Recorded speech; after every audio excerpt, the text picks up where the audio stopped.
ಏಕಾಏಕಿ ತರಾತುರಿಯಲ್ಲಿ ಬಂಧಿಸಿದ್ದಾರೆ. ಅಯ್ಯೋ ಸ್ವಾಮಿ, ಇಂಥ ಸಮಾಜ ಘಾತಕರನ್ನ ಸೊ ತಗೊಂಬಂದಿ ಕಸ್ಟಡಿಗೆ ಬಿಡ್ತಕ್ಕಂಥದ್ದು, ಜುಡಿಷಿಯಲಿ ಪ್ರೆಸೆಂಟ್ ಮಾಡ್ತಕ್ಕಂಥದ್ದು ಸೂಕ್ತನಾ ಬೇಡವಾ? ಯಾರು ಸಿ ಟಿ ರವಿ ಹೇಳಿದ್ರ ಬೇಡ ಅಂತ? ಅಶೋಕ್ ಹೇಳಿದ್ರ? ಪಾಪ ಮರ್ಯಾದೆ ಇದೆಯೇನ್ರಿ ಅಶೋಕ್ಗೂ ಸಿ ಟಿ ರವಿಗೂ? ಅವ್ರು ಯಾರೋ ಎಚ್ ಡಿ ಕುಮಾರಸ್ವಾಮಿ ಅವರು ಬೇರೆ ವಿಚಾರ ಬಂದ್ರು ಬಹಳ ವೀರಾಶೈವಾಗಿ ಮಾತಾಡ್ತಾರಲ್ರಿ. ಈಗ ಹೇಳ್ತಾರೆ ಸರ್ಕಾರ ಕ್ರಮ ತಗೊಳ್ಳಿ ಅಂತ. ಇವ್ರದ್ದು ಏನ್ ಸ್ಟೇಟ್ಮೆಂಟ್? ಒಕ್ಕಲಿಗರ ಹೆಣ್ಮಕ್ಳಿಗೆ ಅದೇನೋ ಹೇಳಿದಾರಲ್ಲ, ನಾವು ಅದನ್ನ ಹೇಳಲ್ಲ ಮಲಗಿಸು ಅಂತ. ಹಂಗಾರೆ ಏನ್ ಅರ್ಥ ಅದು? ಹಂಗಾರೆ ಸಿ ಟಿ ರವಿ, ಅಶೋಕ್ ಇವರೆಲ್ಲ ಸೇರಿಸಿ ಈ ಕೆಲ್ಸಕ್ಕೆ ರೆಡಿ ಇದ್ದಾರಾ? ಏನ್ ಅರ್ಥ ಅದು? ಬೇರೆಯವರಾದ್ರೆ ಏನ್ ಬೇಕಾದ್ರೂ ಮಾತಾಡ್ತಾರೆ. ಕುಮಾರಸ್ವಾಮಿನೋ ಅಶೋಕ್, ಸಿ ಟಿ ರವಿ ಮಾತನಾಡೋದ್ ನೋಡ್ಬಿಟ್ರೆ ವೀರಾವೇಶದಿಂದ ಮಾತಾಡ್ತಾನೆ. ಸ್ವಲ್ಪ ಕಲ್ಚರ್ ಇರಬೇಕು. ಚಿಕ್ಕಮಗಳೂರು ಕಲ್ಚರ್ ಇದೆ ಅಂತ ತಿಳ್ಕೊಂಡಿದೀವಿ ನಾವೆಲ್ಲ ಚಿಕ್ಕಮಗಳೂರು ಕಂಡ್ರೆ ಗೌರವ ವ್ಯಕ್ತಪಡಿಸ್ತೀವಿ. ಇವನೇನ್ ನಿಜವಾದ ಚಿಕ್ಕಮಗಳೂರ, ಎಲ್ಲಿಂದ ಬಂದವನು ಅಂತ ನನಗೆ ಗೊತ್ತಾಗ್ತಾ ಇಲ್ಲ.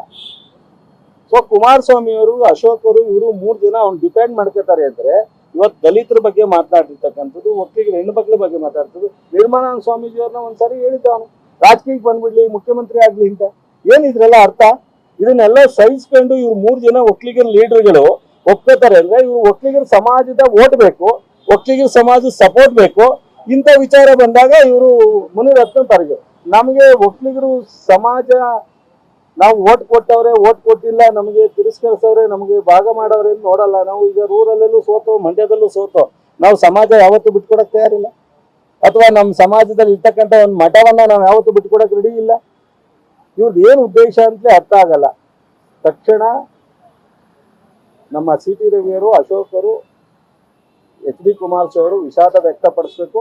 ಇದ್ರ ಬಗ್ಗೆ ಅವರು ಮುಖ್ಯಮಂತ್ರಿಗಳ ಆದೇಶದ ಕ್ರಮ ಇಲಾಖೆನಲ್ಲಿ ತಗೊಳ್ತಕ್ಕಂಥದ್ದು ಒಂದ್ ಕಡೆ ಆದರೆ, ಅವ್ರ ಪಾರ್ಟಿನಲ್ಲಿ ಬಿಜೆಪಿ ಮೇಲೆ ಶಿಸ್ತಿನ ಕ್ರಮ ತಗೊಳ್ಳಿಕ್ಕೆ ಒಂದ್ ನಿಮಿಷ ಹೇಳ್ಬಿಡ್ತೀನಿ.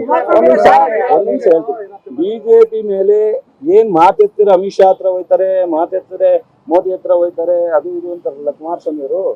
ಇವ್ರು 3 ಜನ ಜಾಯಿಂಟ್ ಆಗಿ, ಇವರು ಮಾಜಿ ಜನರಲ್ ಸೆಕ್ರೆಟರಿ MLC ಇದ್ದಾರೆ, ಅವ್ರು ವಿರೋಧ ಪಕ್ಷ ನಾಯಕರು, 3 ಜನ ಸೇರಿ ಅಮಿತ್ ಶಾ ಹತ್ರ, ಮೋದಿ ಹತ್ರ ಹೋಗಿ ಇವ್ರ ಮೇಲೆ ಕ್ರಮ ತಗೊಳ್ಳಿಕ್ಕೆ ಒತ್ತಾಯ ಮಾಡಬೇಕು. ಇಲ್ಲದೆ ಇದ್ರೆ ಇವರು ಸಮಾಜ ವಿರೋಧಿ ಘಾತಕರು ಅಂತ ಹೇಳಿ ಸಮಾಜ ತೀರ್ಮಾನ ಮಾಡಬೇಕು.